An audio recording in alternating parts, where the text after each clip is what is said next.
Today on Enso Homestead, we're selling our home and doing a trial run of living off-grid.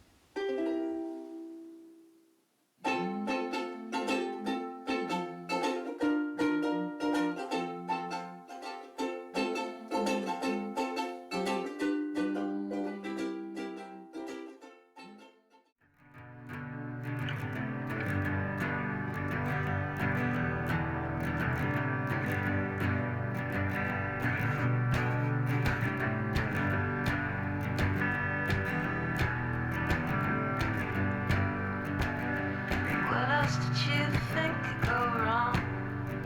'Cause I've been trying to cope, but I can't see strong.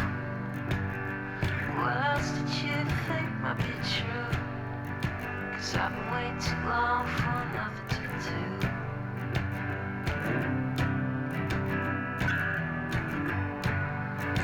Here we are packing up all the tools.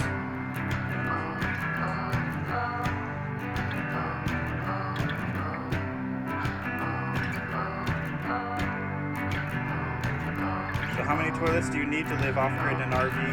Apparently 3. A little pink one for my daughter who's potty training, a composting toilet for waking up in the middle of the night, and eventually the RV toilet, which once we have a septic, we will use, but right now we can't use it because we don't have a septic.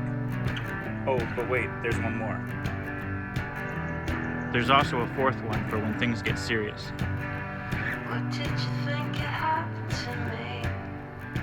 Because I don't know if I should intervene. What makes you think that this might be true?